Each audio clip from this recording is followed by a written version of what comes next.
So today is a very, very special day for us. As you can see, I'm so excited. We have an amazing author with us today. Her name is Sandra Uwiringiyimana. We are delighted to have her with us today, following a month full of educational and heartwarming conversations with our amazing Kento Book Club members, reading her memoir, How Dare the Sun Rise. Well, first of all, I just want to say hello to everyone and thank you so much for having me and having picked my book to be your first read. I am just beyond honored, and I've been telling Vanessa how excited I am. As you mentioned, I've done countless speeches in front of many different audiences, but for me, honestly, like today is one of the most important audiences that I've ever spoken to. And that's because I'm speaking to women from Congo. I've never had the pleasure to be able to sit with such a diverse group of women from Congo. And the men you're acknowledged to, I'm sorry, but just talking to the women right now and just how honored I am to be able to have this conversation with you all. And that's honestly what I want this to be. I just want it to be a dialogue because you just read my whole life and I feel extremely vulnerable being here, and I feel like you guys know my innermost thoughts, and it's never easy to share that much of yourself, but especially I feel like where we come from in Congo, having never seen our stories told or heard them told, it's always kind of an uncomfortable this uncomfortable thing that we have to navigate through once we start telling our stories because it's so new. I wanted to write my book not because I thought I was like so special or because I thought I was the best storyteller. I wanted to write it because I was so sick and tired of seeing stories like mine be written by people who are not like me, who do not look like me, who could never step in my shoes. And so I wrote the story as sort of like my way of like regaining my own independence as a girl, as a woman, to be able to speak my own truth and to really sit in that truth and not let anybody else tell me what I should feel, and not let anybody else tell my story, my narrative. It's mine and mine alone, and I should be able to tell it. And that's something that I feel like Africa as a whole has been deprived of, is being able to tell our own stories.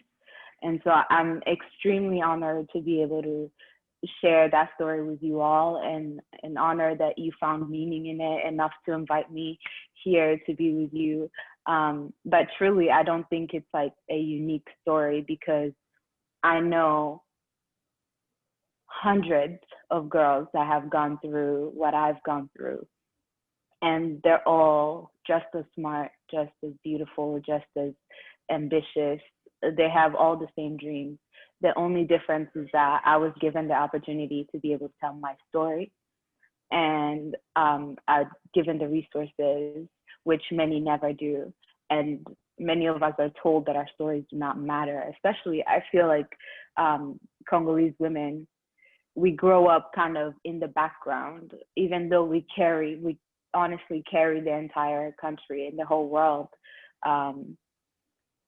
We are often in the footnotes of history, of leadership, of government. Like we're never really at the center stage.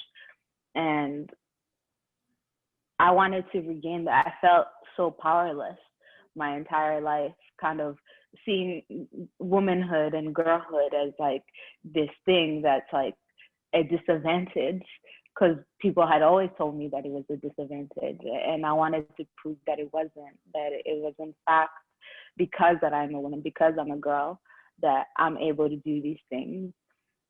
I don't know what else I could share with you about the book. I feel like you guys know me as much as anybody. I always feel that way when somebody reads the book, because I truly feel like I left a piece of me in there. I tried to be as honest as I can because I figured if I'm going to tell my story, I want it to be as authentic as possible. And I want it to reflect my true feelings, not what I think the world wants to hear, not a tagline or some headline that catches eyes. I wanted to tell my story for what it was, which was a story of joy, of celebration, but also a lot of heartbreak and disappointment. It's all of those things. And it's never going to be just about the massacre. And I know that, you know, that's like the big thing that catches people's eyes. That to me, the book was kind of a love story to my younger self, to Congo. And like every love story, it's not always sunshine and rainbows. You know, there are heartbreaks along the way. There are a lot of disappointments, and sometimes you're scared and confused. And I felt all of those things. So my goal for today would really be to hear what you guys thought, and so we can talk, because I think this is such a sensitive subject in our community, where especially in the East, and I heard some of you guys are from the East, we have so many different narratives going in that region, and many of them are divisive and we're always pointing fingers at one another. And my point in writing this whole book was never to absolve myself or my people of anything. It was just to tell my story, right? And we all have those stories to tell. And I would love to hear you guys' stories and experiences, and what ways you found yourself in my story. What were the things that were heartbreaking to you? You know, I really honestly just want to have a dialogue with you all about Congo. This book really like made me confront a lot of trauma, and I found out that there was a lot more than I initially realized. Congo is your first home. You know, moving to the US, you know, being still, you know, an outcast, but Congo always felt like your home, despite the fact that you and your family were a targeted group. There is only like so little that parents can do to shield their children from the hatred, you know, that you're getting just from simply being Banyamulenge. There is this rhetoric that has been passed on in Congolese from generations to generations, from fellow Congolese, that somehow your tribe does not belong. How did you manage to continue this fight, you know, even though you're this targeted group and you are a Congolese woman, but people feel like you don't belong? How did you where did you get the courage to continue? Well, for me, Congo is the only home that I've ever known. So whether or not you accept me as a Congolese person, there's nothing else that I can identify with. Like literally nowhere else. Like I never lived anywhere else. This is where my parents live. This is where all like generations of my family are. So whether or not someone chooses to acknowledge me as a Congolese woman, I acknowledge myself as a Congolese woman, and that's all that matters to me, like to my identity. For a long time, trust me, I sought that validation and wanted people to accept me so badly, and every single person to accept me so badly. But what I came to learn is that, you know, we're all raised being taught certain things, and it's only up to us to learn for ourselves and unlearn some of the things that don't really make sense. Like this narrative that we're not Congolese simply because we have Rwandese heritage. That's ridiculous, because you look at where Congo was during colonialism, Congo, Rwanda, Burundi, like there were no borders anywhere in Africa. People migrated freely. And I can trace 300 years of my people in Congo. And if that doesn't make me Congolese, I don't know what does. Like any other Congolese, like I've loved Congo, I've bled in Congo, I've triumphed, I've felt all those things. I have been there.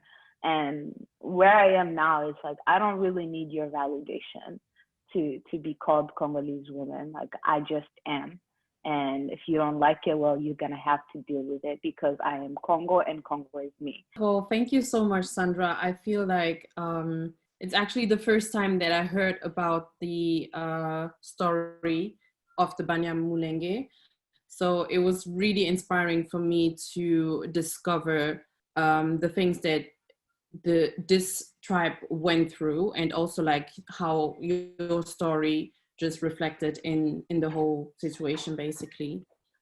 My question especially was, how did you feel during the time that you were writing the book? Because I'm just like conscious about all the emotions that came back up, like, and thinking about all the things, going back to your parents, going back to like people, and ask them questions like, how was the feeling writing this book actually? You know, at times I laughed out loud with my siblings, like thinking back of like all the childhood games and like just our life there, and how simple yet so like filled with so much joy and laughter. And so we'd go back down memory lane, and you know, my sisters and I even like remembered some of the games we used to play, and we'd sing the songs, and you know, it's a great time. And other times we'd like hit, you know, point of trauma and a lot of sadness, and that was really heartbreaking. And a lot of those I wrote by myself, like on my own, when I wasn't with my family. And yeah, I found myself like really going there, like emotionally, some things that I never let myself feel. I know, because you know, you're just either life is just happening. For me, I felt like we left Congo, and then we were in Burundi, and then massacre happened, and then we were in Rwanda, and then we were back in Burundi, and then we were here. Like I never got a moment to actually process any of those things that were happening. And this book was like the first time that I got to sit with all of that reality. And you know, I feel like I see Congo through rose-colored glasses, even after all of this, because of the joy that I had there as a child, and because of like all the ways that it shaped me into the person I am today. Like it's impossible for me to hate Congo, regardless of what continues to happen and how much it continues to let me down. I still think of that spirit and that heart that is Congo, that, you know, deep down it can never be corrupted, it can never be destroyed, and that's the Congo that I love. Yeah. Wow. Well, thanks again for sharing your story. Of course. Yeah, thank you guys for reading it. My question is, how can we change the Banyamulenge's narrative in Congo? I think it starts obviously with conversations like this. I think within Congo, there's just a lot of pain and a lot of hurt from all sides. So we're constantly looking for some way to make it make sense. So, you know, you look around and you point at your neighbor that doesn't look like you and say, you're actually the reason why I'm not as prosperous as I'd like to be, why I don't, you know, like my life is not going as well as I'd like to be because you're here. It's kind of like the same thing that's happening here with immigrants, where people are like, immigrants are taking our jobs and they're doing this and that, kind of like that. That's how I kind of compare it. But in Congo, it's much more deeply rooted because we are Congolese, we're not immigrants. Like we have nowhere to go except Congo. But at the same time, I understand like a lot of like the pain that causes people to think like that. I felt like the actions of Rwanda in Congo, like it impacted my people the most. Like my brother was kidnapped by those very same people that are blamed for killing Congolese citizens. Like, you know, it caused my father to be gone for years and years looking for him. So I'm not like, when people talk about, associate me and Banyamulenge people with Rwanda and all that they have done in Congo, it's doubly heartbreaking because I weep for Congolese lives just like you do, and to be blamed for that in return is just like it hurts so badly because like though I can see the pain and it's completely valid to be hurt and even to hate if that's what calls for it in that moment, but I think there needs to be a lot of education about differentiating those things and those people. And I think the only way to do that is to continue having conversations like this, where we're not just pointing fingers, we're sharing all of our pain and disappointments because they're all valid and they matter and they deserve to be heard. But what's not okay is to look at the minority group that maybe resembles the enemy and just, well, you're the enemy too, because they're doing this here. And in the meantime, all our families are there. Like when civil unrest happened in Congo, like my people are just as vulnerable. They fled, like people die. Like we're Congolese people, and it's just sad that to this day we're still having those conversations about acceptance, because I feel like there's so many more issues that we can be talking about as a community, instead of pointing fingers. Like it doesn't even make sense, like it doesn't even make sense, because when you look at where Banyamulenge people live in Congo, and the resources that they have, it's like where they they live in places where there are not even roads to connect them to the nearest city. So how exactly are these people also supporting Rwanda and invading Congo? Like it just makes no sense. But it's an easy narrative to go with and to scapegoat people and to just point a finger to make sense of the reality that we are all living. And that's not to say that my people are like free of any sins, and like just like I think other Congolese people react to pain, and we do the same too. And at some point we've also learned that, well, like we're hated by other Congolese groups, there's no reason we should love them. And these are conversations that I also have with my parents that are very difficult, because they're so they indoctrinized in this thinking of we're hated by other Congolese people, we're not the same, we're not like that. And I'm constantly kind of doing these seminars with them, like we're working towards inclusion, we're working to dismantle these systems that have kept us divided for so long. And this kind of thinking is not okay. Like if you want to be considered a Congolese person, you cannot say, well, I'm different from them because they don't like me. Like that's not how that works.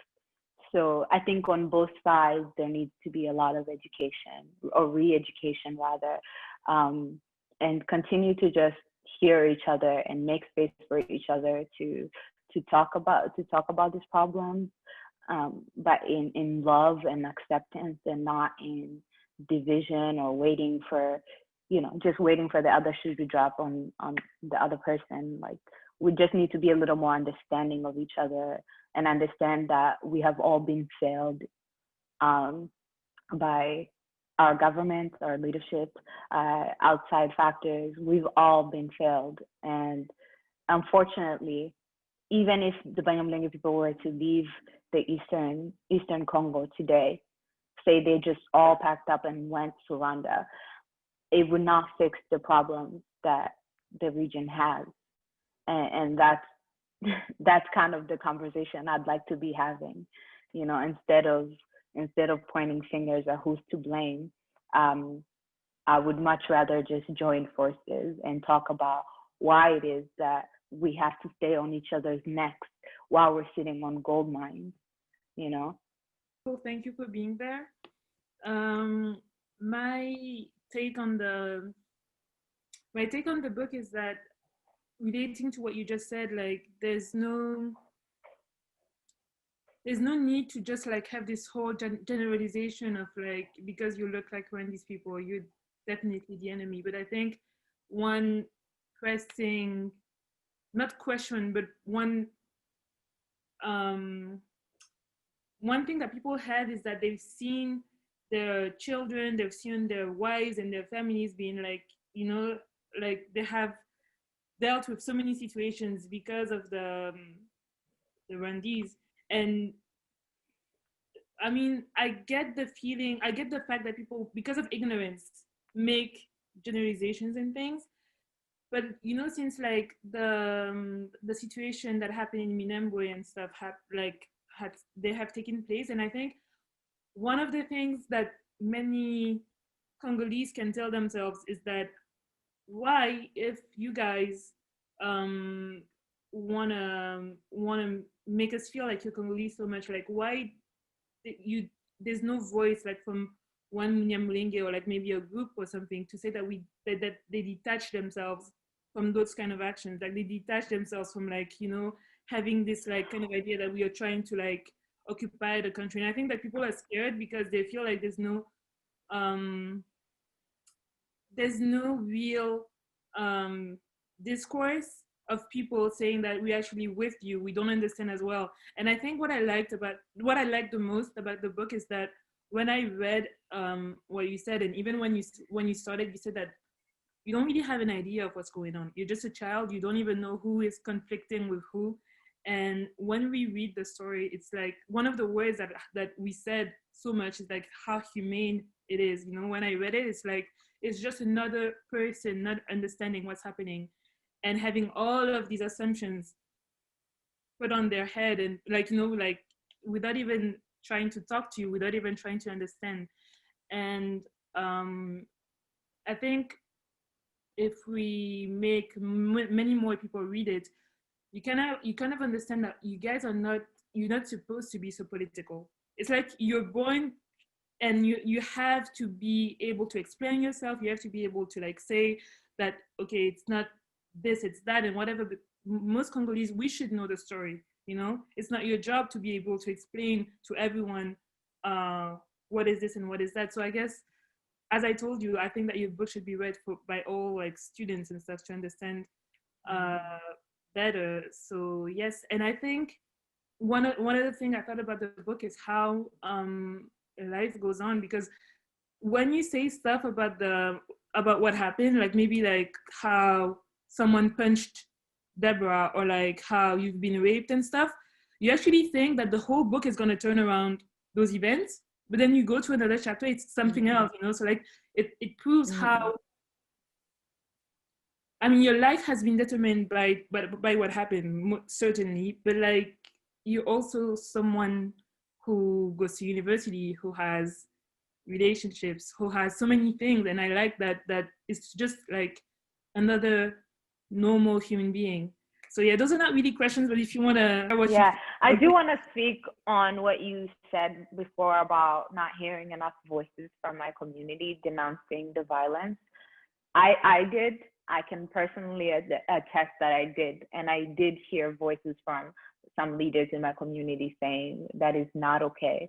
However, like, you know, there are great and not so great people in every community. And unfortunately, there are also other people that aren't really being helpful in that, and continuing to spread these like divisive ideas. And it's one of these conversations that I feel like needs to continue being had, because that needs to stop. It just needs to stop. It's not okay. Every Congolese life lost is a tragedy. It just is. So like, I can't really speak for the entire community, but I can speak to some of the leaders that I know that think like me, that did denounce it, that did go on their platforms and talk about how wrong it was. And I also think that some people are just hell bent on not seeing the positives. They'll be like, oh, you guys have never, ever. And I'm like, what am I? Like, you know, like what have I been doing if not speaking for Congo, if not advocating for Congolese people as a whole? So it's, you know, it's very easy to just lump everyone together and say that no one is speaking out, no one is denouncing these acts of violence, but there are people that are doing it. It may not be the people that you're following or listening to, but they're definitely there. And sometimes, unfortunately, the negative voices are the loudest, and they're the ones that we hear the most. And you know, and that's like on both sides, truly.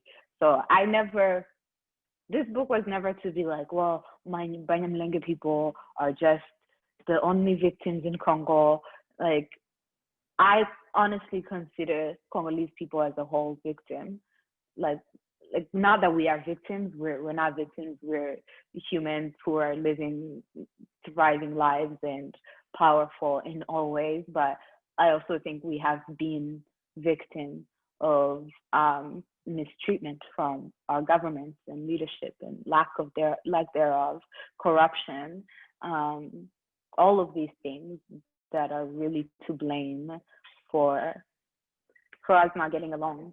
And until we start paying attention to those issues, because this is all really just distraction, you know, as long as we're busy fighting each other, like, we can never really know what's going on. So until we shift our attention from fighting each other to the issues, it's just not going to change. Hey, Sandra, thank you so much. This whole division, 135 years ago in Berlin, a bunch of white people decide, okay, this is how we're gonna cut off Africa. But there is so many communities that are exactly the same people, as Vanessa sometimes explained to me, how in Bakongo they relate so much with Angola people because they're from the same region. So I'm sure in East Congo it's the same case. So definitely it's not good. My question to you is, you had the courage, you had the possibility to escape the situation, you had the possibility to find in you the courage to write this book. To the best of your knowledge, what type of proper psychological help is there for other young women and men to be able to talk and kind of heal the trauma of the past nightmare that have happened there and that are still happening? Do we know of organization where even some of the people from the diaspora could somehow communicate with them and help in that healing process? Yeah, unfortunately, there are not only a lot of nonprofits surrounding the mental health of Congolese children, unfortunately, very, very unfortunately. I would love for every single Congolese child to get a therapist and to be told that their feelings are valid and that they matter. But unfortunately, I don't see that happening. I don't see that as an initiative happening from our government or any nonprofits, because simply, I guess that's not like a sexy enough issue to care about. But I think there does need to be spaces for Congolese children to be able to sit and not only talk about the current traumas that they're dealing with, but the generational trauma that have led us to think the way that we do, to act the way that we do. I would love to say that I know of a resource that I can say exists for mental health, but that doesn't even exist here, you know? Like, even in countries that are so-called developed, we get here as refugees and we didn't get a therapist. No one asked how we were doing. We were basically told to, you know, here's your food stamps and you're enrolled in schools. Good luck, like, enjoy America kind of thing, without realizing that people come to these countries with a lot of trauma, a lot of unprocessed trauma. Yet we're still expected to perform at the same level as other kids who have not walked our path. And you know, we're just so expected to do so much, even when we've been resettled and we're living different lives. Like, it follows us because we never truly get, many of us never get the opportunity to deal with it and to put it to rest. So maybe that's something we can all think about how to Definitely. support Congolese children in healing, because I think that's something that is needed for sure. Definitely. And my last question, any plan to have the book in French so that we can distribute it to schools in the Congo so that the youth... I am working on it. I really want it to be in French. Obviously, like, I would love for it to be in like all the languages in Congo so that like all the kids could read it in their own native tongue. But French, I think, is attainable. So I am definitely working on it. I think with COVID, like a lot of things halted for a while, but I have hope that it's going to happen. And yeah. I want to jump in. Thank you so much for this gift, Sandra. First of all, I just want to recognize like your courage, because you're definitely a minority amidst all of us, and just the way you've openly shared is something that I've struggled to do, because growing up, my mom is from Kasai, dad is Mushi, so they were never meant to be married. So I've experienced, like, my grandmother didn't go to my mom's wedding, and I've experienced that sort of like identity crisis for as long as I can remember, and it doesn't even come to as close as you. But just like the way you've courageously, probably not even understanding everything, just like shared so far, I've been so moved, because what I keep thinking, and what I loved about your writing, is the bottom line is we just cannot trust the government. We cannot trust the sources we get stories, and that's the power of storytelling, because the stories that we've been told has been passed down from the colonizer, right? And then that story, that narrative, and it's not all stories, that's not what I'm saying, but the narrative of dehumanizing us as a people, even stories that I heard about, whether it's from my Kasayan family from Kinshasa talking about my Mushi family, like just the sharing of story that doesn't really prioritize the humanity that we all share. And I feel like that's something that strongly came across for me. And that's what I was reminded of, that's what I was relating to. And when you talk about like mental health, I've spent some time in Akibali with Banyamulenges, and I've spent some time unlearning a lot of narratives that I took on, because also my aunt and my uncle were in Uvira in I think 1995. So they really were in it. And my aunt has a lot of trauma from that. She has a lot of anger that was passed on to me. It's like embodiment, anger that was passed on to me with no context.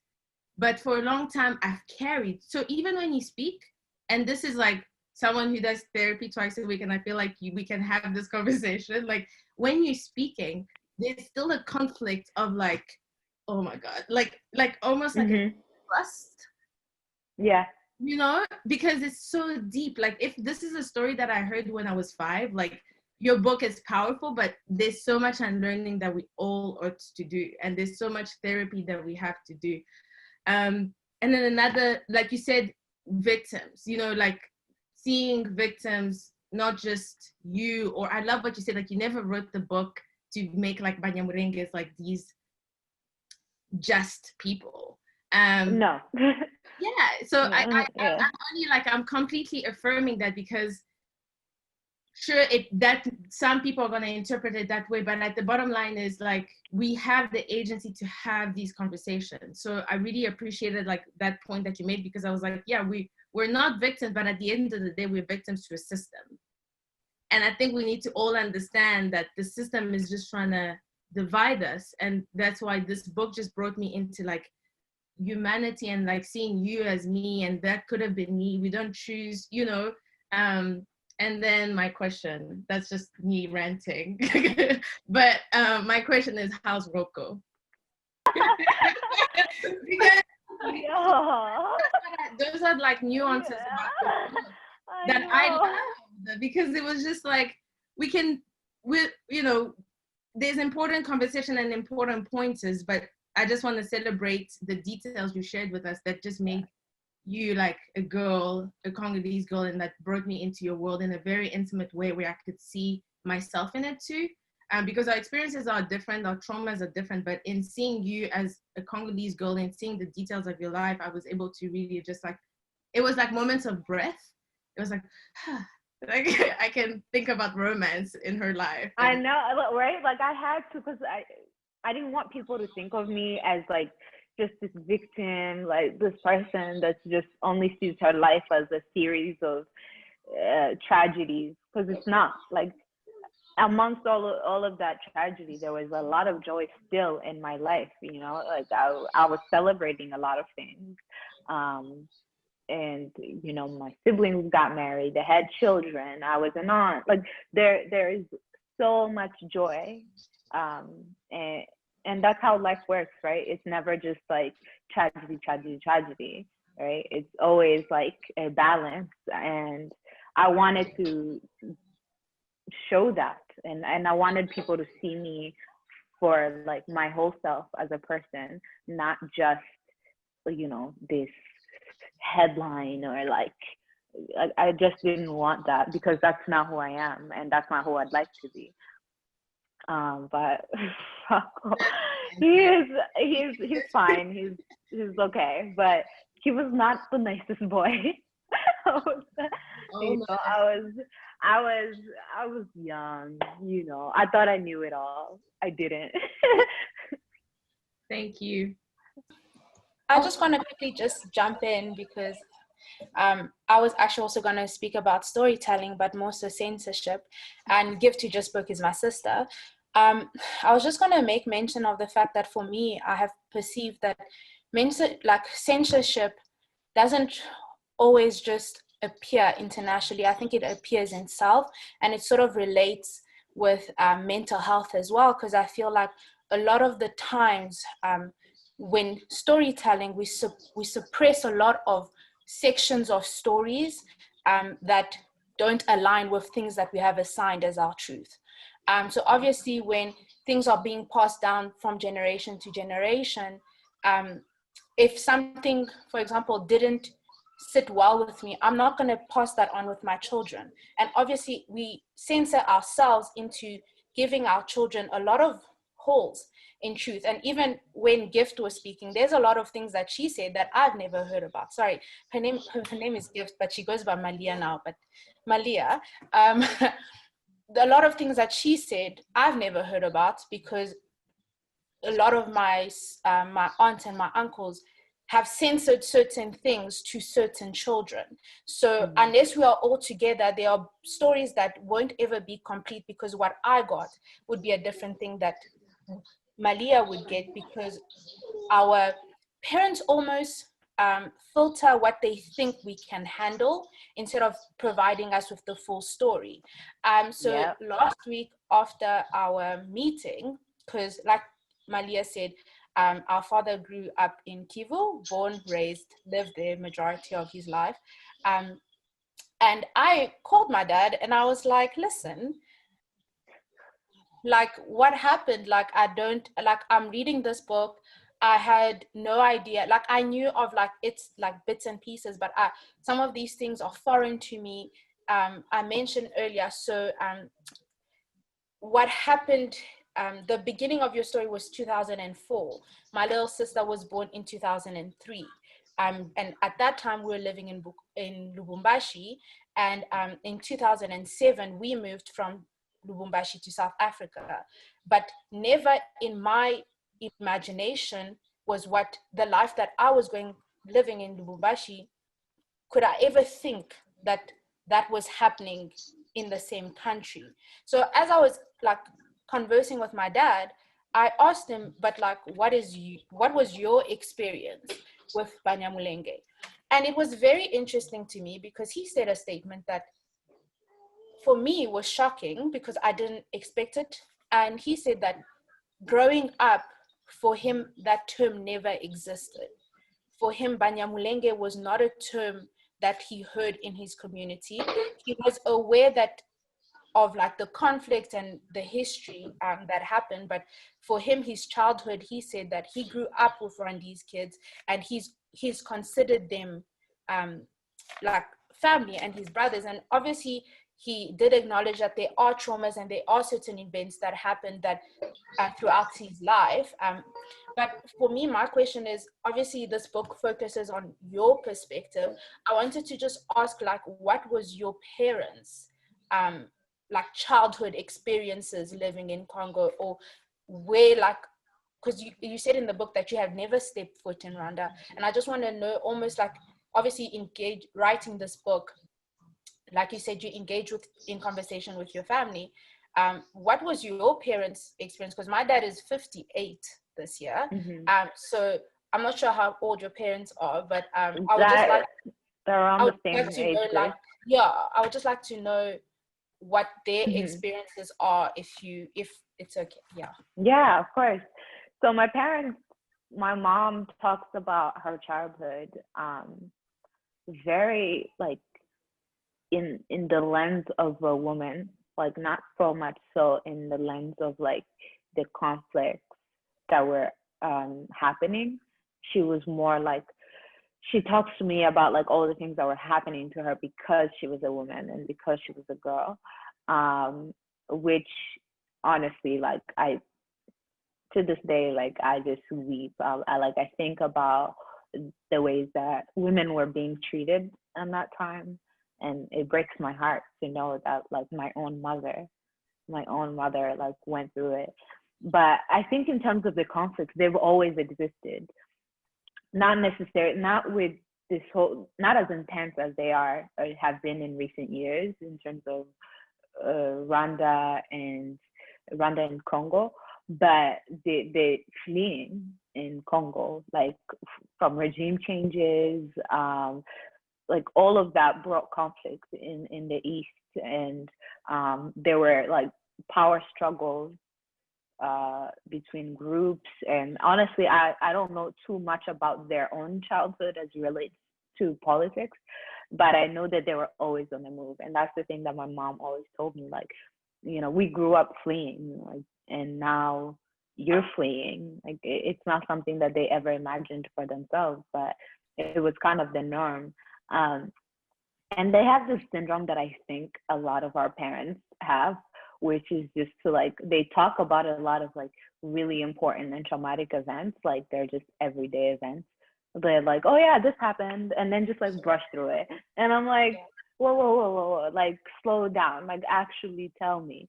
And then they'll tell you, and you're like, oh my God, like she was just gonna breeze through that, like, yeah. So my parents said that they never had like problems with other Congolese groups where they lived because they were so secluded. At that time, there was really nothing to fight about. People just kind of lived off their own land, and you know, there were like small conflicts and things like that happened between people. But they never had, like, they say that they never had any problems with other Congolese groups, mainly though because they were segregated, which is like crazy that there was like such segregation going on in that region. On the healing part, because I think a lot of us, you know, Africans, we go through, like you mentioned, traumas that we talk about like it's just part of everyday life. And I know I always say that our generation, you know, we're gonna, by the grace of God, gonna be the ones to fix things. Well, not really fix things, but to begin the shift of confronting our traumas. But I also wanted to know if your parents, by watching you write this book and begin your healing process, did it also inspire them to do the same, like, you know, with your parents and also your older brother and, you know, the PTSD that he had to deal with?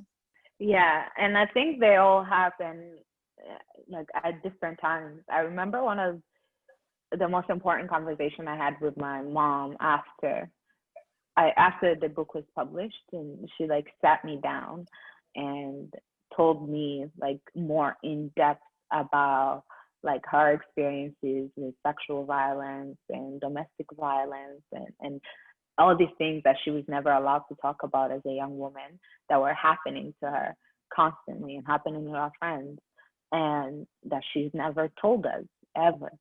But she felt safe enough to share that with me because I had shared my story. And that was like an whoa moment, because I never would have thought that me sharing my sexual violence story would inspire like my own mother to share hers. Like, never would I have ever thought that. And that's what I've found that's so powerful in storytelling. You never know who needs to hear that and who needs to see you stand in your truth and speak your truth. It could be someone sitting right next to you. It could be someone halfway across the world. But my mom, like, unfortunately, like, I'm still working on this whole convincing Christian parents to get into therapy, which I don't know if I'll succeed, honestly, but you know, we're gonna pray it all away. My parents they're great. They really are great, but I do think that there's a lot of healing that needs to take place. But unfortunately, that's gonna have to be their own decision to do that. How did you because I know in your book you write about how certain members of your tribe, notably, you know, the older men, were against a woman speaking up, being sort of like spokesperson for Banyamulenge. Did you experience that like at first with maybe like your dad and your brothers at first as well, or was it, or were they completely supportive of you from the beginning? Yeah, like I don't think my brothers or my dad would ever dare to like tell me any of those things, because they know how feisty I am, especially when it comes to women's issues. Like, I will literally, like, I won't even let you finish your sentence the moment I hear you trying to like be misogynistic in any way. So and like, you know, they instilled that in me. My father was very supportive of me as a girl, in my education. So I don't think that he would ever expect me to navigate through the world as like a girl, or oh, there's things you can't say or do because you're a girl. Like, that's absolutely ridiculous. And thankfully my brothers, like, they're all, they like know what I'm about, and it's just kind of like this thing about like a truth about me is that I will not conform based on my gender, or what I think my gender is restricted to. I did get a lot of backlash from like, you know, like members of the community, like long lost uncles and things like that. People who really felt like they needed to express their opinion. And I was like, okay, like I honestly didn't give it any mind, because one, like, you're not paying me. Like, this is not a job. I'm not doing this to appease you. Like, this is my story. Like, I'm not even trying to speak for the Banyamulenge people as a whole. Like, I could never do that, but I can speak for myself as a Banyamulenge, as a Congolese person. And that's all that I was doing. And if that relates to other people's experiences, that's just because we've all lived those same experiences. So I never really, like, it happened, it still happened. There's some men that still like want to be like, well, who does she think she is? Blah, blah, blah, blah, blah. Like, you should have someone you should have someone who's a male and knows what they're talking about. That's the thing I hear most, like someone who knows what they're talking about. And I'll just look at these men like, what exactly do you think that I don't, like, please enlighten me. Like, what don't I know? Like, what have I said that demonstrated that I don't know what I'm talking about? And usually they can't produce anything. Like, they can't find anything to critique other than the fact that I'm a young woman. And but you know, thankfully, like, a lot of them have daughters who interact with me and talk with me, and they're like, you know, finding a lot of courage to also stand up for themselves and to speak out and to find their own voices.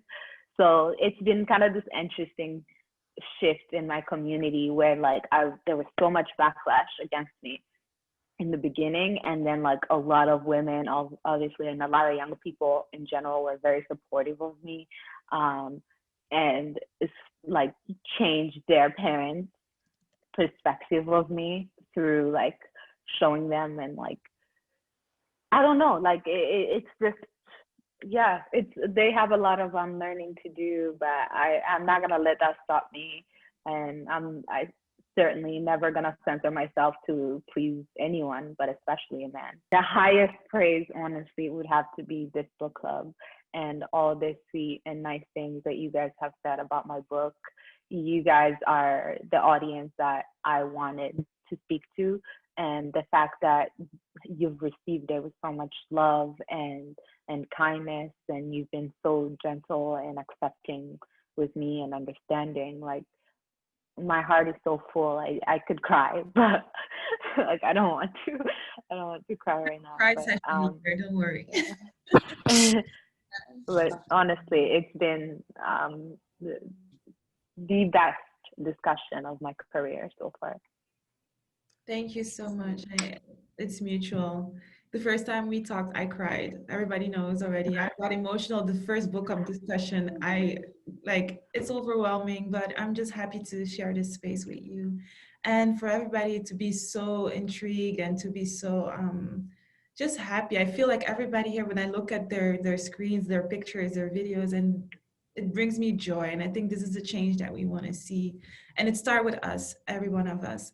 So I see that there was another question from Sharon. So I'm going to unmute her so you can ask your question. This is not really a question actually, but I just wanted to say that this book really clears up some of the misconceptions certain people have about refugees and how you are treated once you arrive somewhere, and about finding your place in society, and especially when you don't necessarily speak the language. So I think you did a fantastic job in humanizing yourself and people that went through the same journey as you.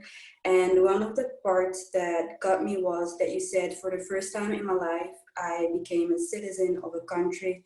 I got a New York State ID, and it was the first thing that I owned that proved that I exist. And I think that part really got me. And I also agree with what Malia Mungu just said, that we are not victims, but we are victims through a system, sorry. Yeah.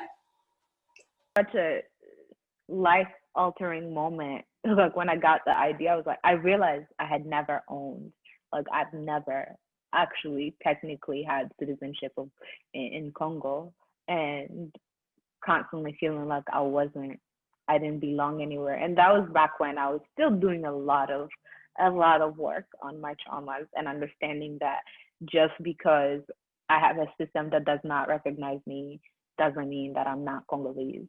And I really had to like sit with myself and like repeat it to myself over and over and over. Like, you are Congolese. You do actually belong.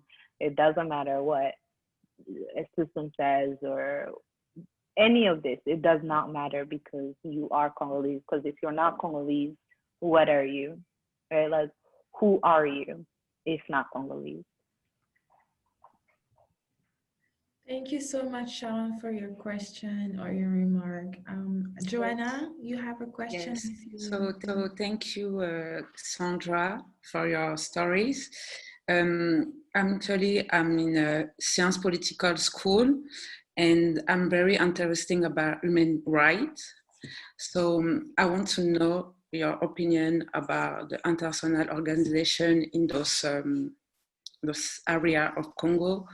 Do you think that their work are helping us to develop, or they are decrease? Like, I don't know how to explain it, but do you think that we have to do more ONG for helping those people? Like, what can we do for help this kind of situation for the future? I think that in Congo, there is like any organization that you can think of has a home in Congo, and we have to like start looking deeper into them and actually holding them accountable to like what they're doing, because it's, you know, I go to a lot of events here, being a nonprofit founder myself, and I attend a lot of events and a lot of organizations that are like, oh, we do work in Congo, this is what we do. And I'm like, okay, so what do you do? And like, the more questions you ask, the more it just kind of falls apart. Like, not to say that there aren't a lot of organizations doing great things in Congo, there are, but there's also a lot of them that are there just to be there. One of them is the UN, the UN forces in Minembwe. Seriously, what do they do? Like, what have they done to keep the peace that they're supposed to keep?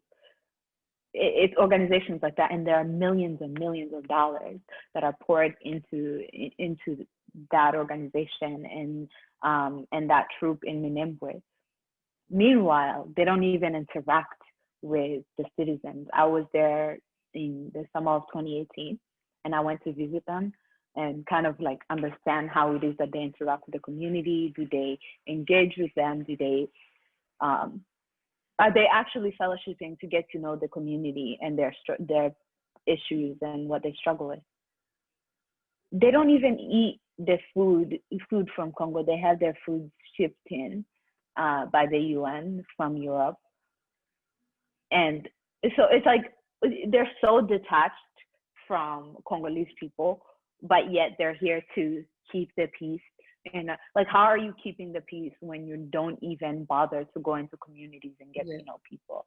Like, all they do is patrol the woods, like the parts that don't even have people living there, in their like fancy UN trucks, like, and then come back and say that, oh yeah, the writer reports say that they're doing something. And I was just like, what exactly are you doing? Yes. I mean, they're like, oh, well, we can't get to Itombwe and all of that because, you know, the cars don't go. And I'm like, I just left Itombwe on a bike. Like, what's your excuse? You know, like, don't sit here and talk to me about you can't do. You have millions and millions of dollars that are supposed to be helping you accomplish your mission in Congo. What are you doing? Why is this region in chaos? You're supposedly there to keep peace. What peace have you kept? Show me any initiatives that you've started to start conversations, peace building conversations in the community. Like, what exactly is this money going to? And all in the name of Congolese people. And that's what irks me. It's like, you want to parade us as this poor country and these people, these destitute people who don't have anything, help Congo, but you're really not doing anything for us. You know, you're present, but are you really helping?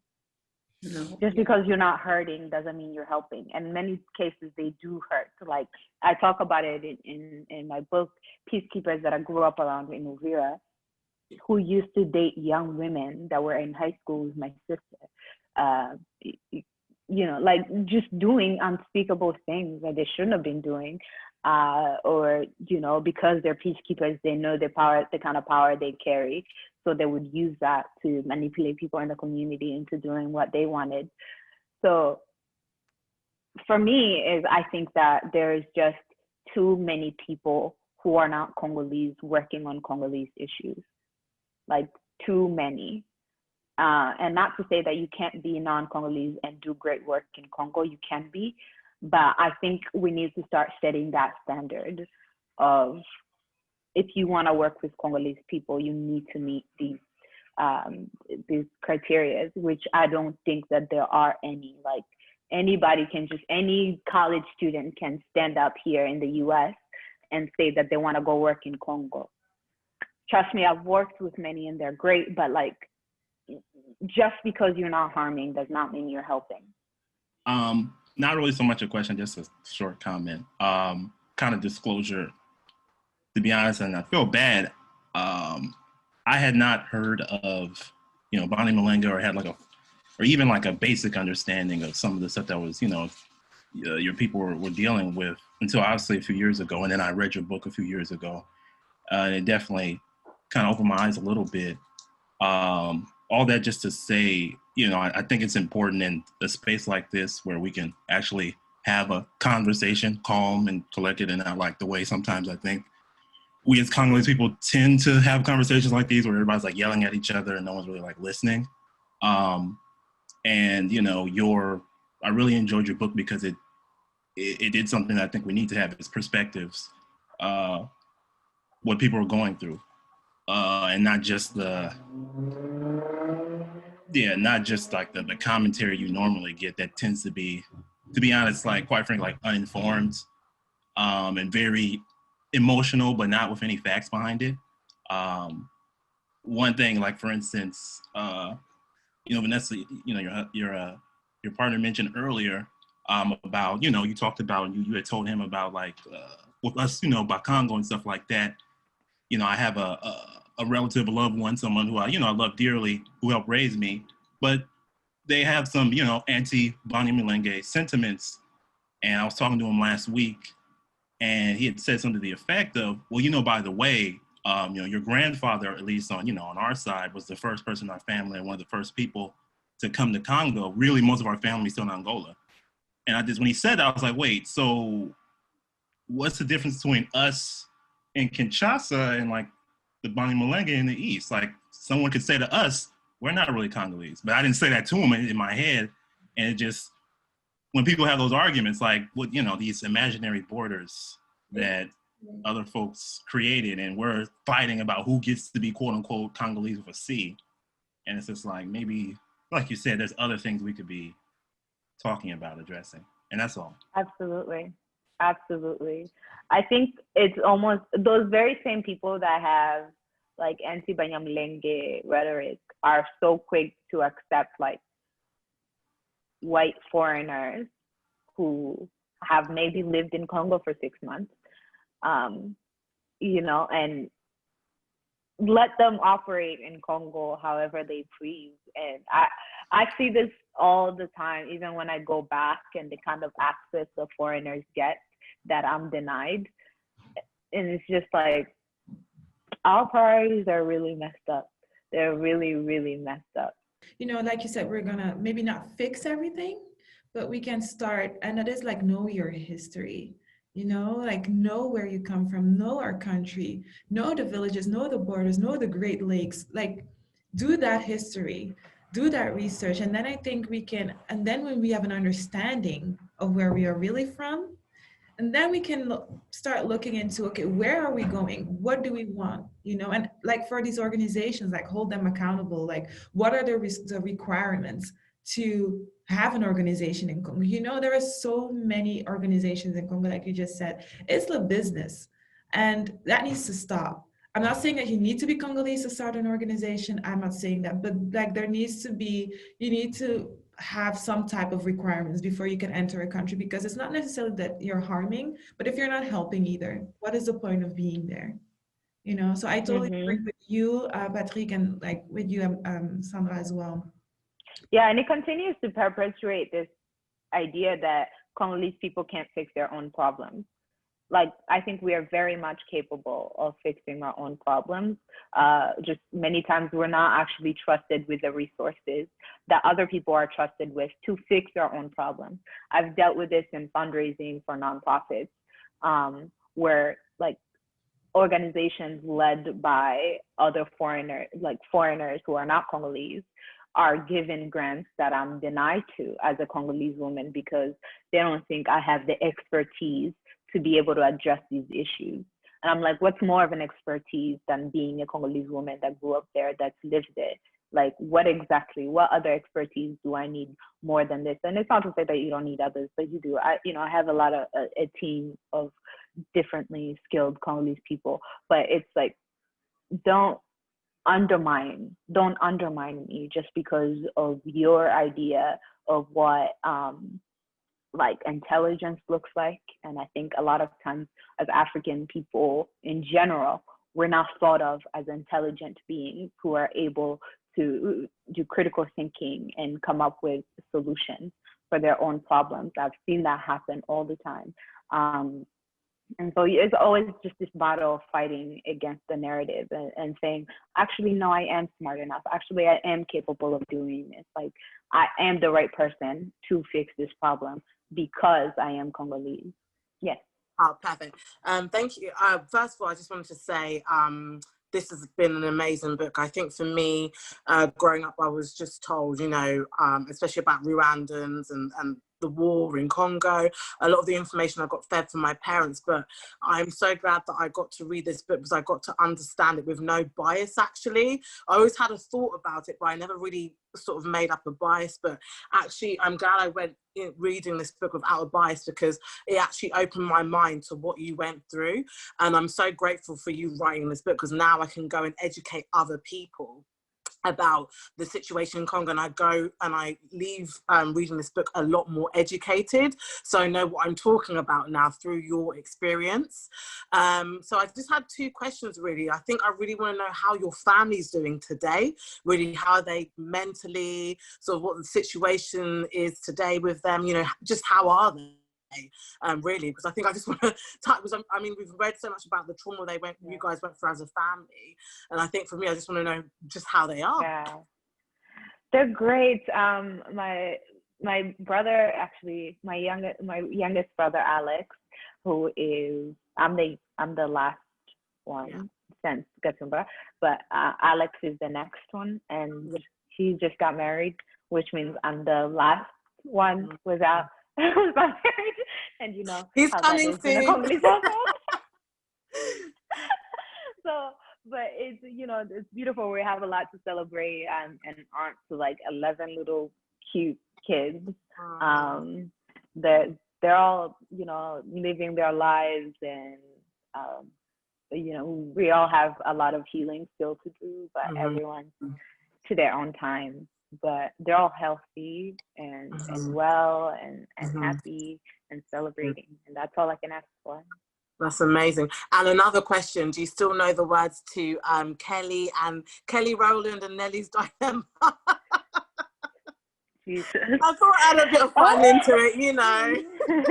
I do, actually. Okay, good, great. That's good. That's good. Yeah. Okay, thank you so much. Absolutely.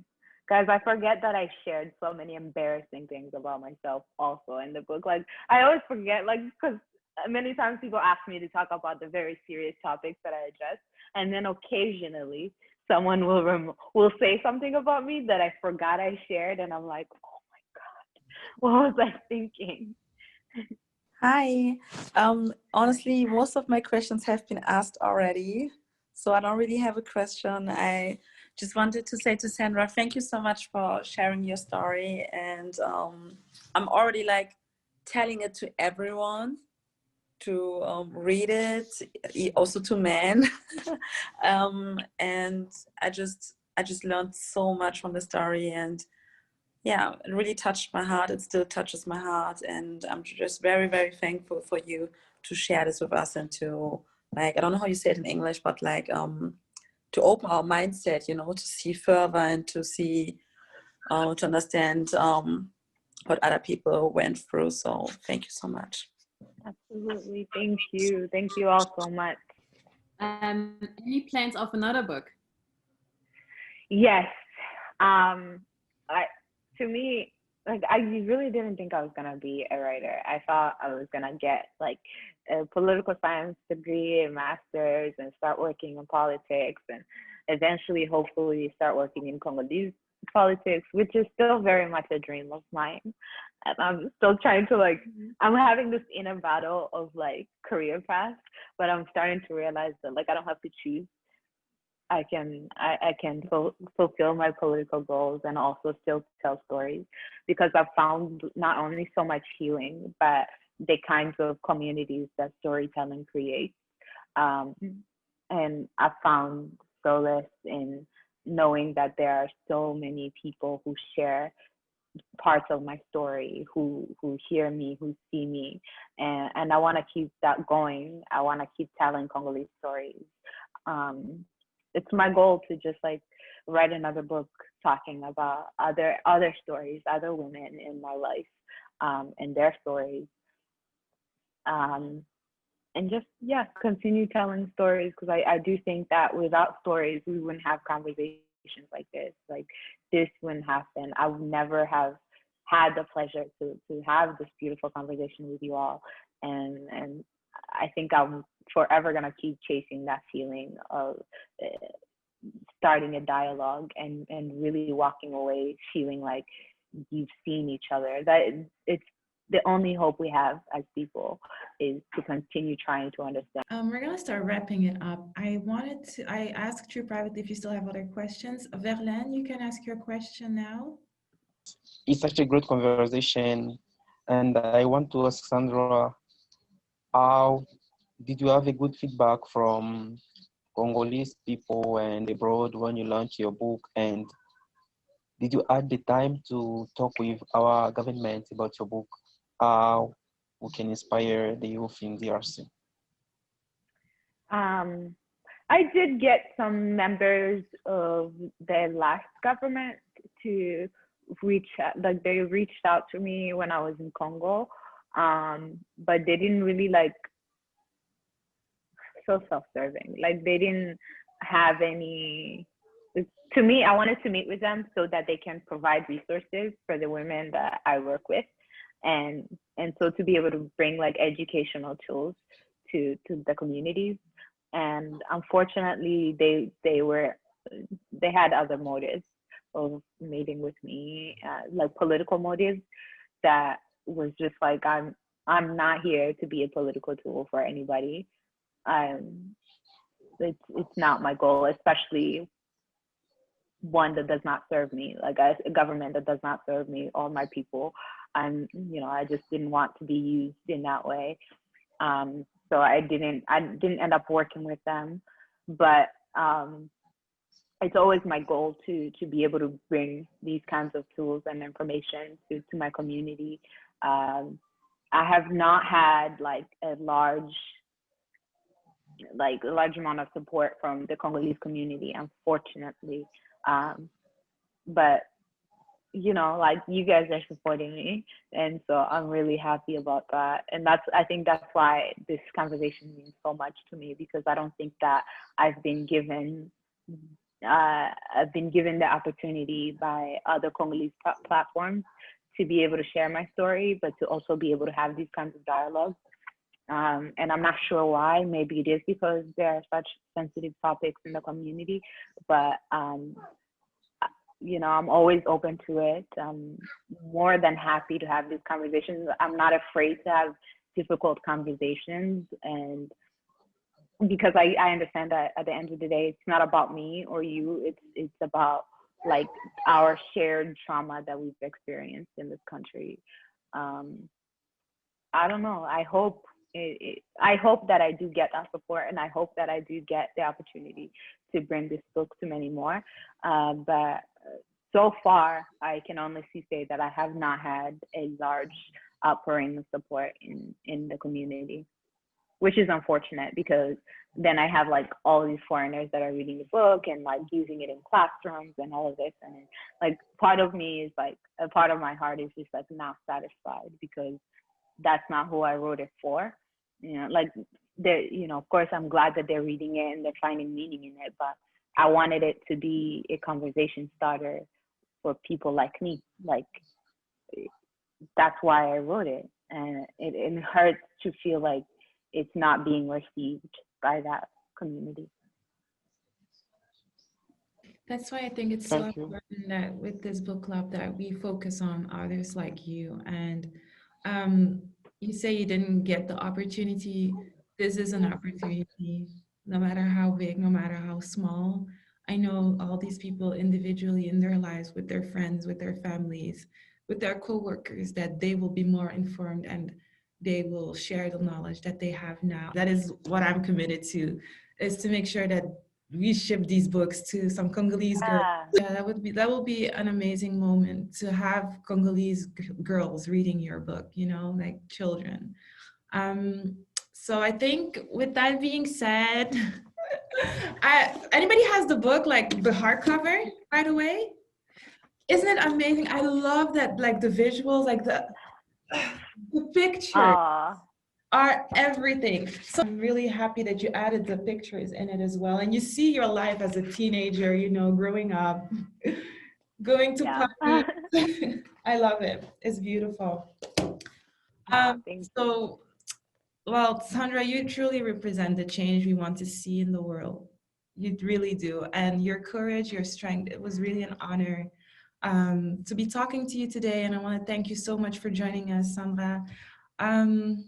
Well, yeah, that was it, I guess, unless anybody else has other questions. Thank you all for coming. Thank you all for reading this book. And please stay tuned on Instagram so that we can talk about our next book. Sandra, you are so welcome to join the book club.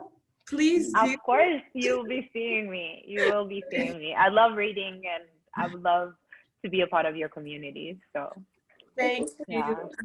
Thank you all so much. Truly, you have no idea how much this means to me. I know I keep saying it, but I don't think you can truly grasp how important this moment is for me.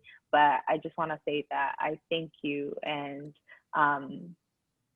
just thank you from the bottom of my heart for being open-minded enough to even consider having these difficult conversations. And I feel like I've found some sort of sisterhood within all of you, and brotherhood and friendship. And like, I'm just, thank you, for real. Thank you. Let's take a picture with the book for those that have the book. Yes. Oh, look at you, y'all have your cover. This is amazing. Oh, this is awesome. 1, 2, 3, smile. No, you are in the picture. Okay. Oh. Well, now he needs to do the screenshot for me. 1, 2, 3, 4, smile.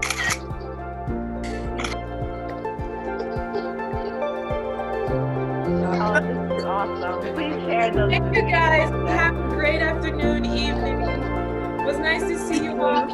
Bye, everyone. Thank you, guys. Thank you. Hi, everyone. Thank you so much. Thank you. Bye-bye. Sandra. Bye.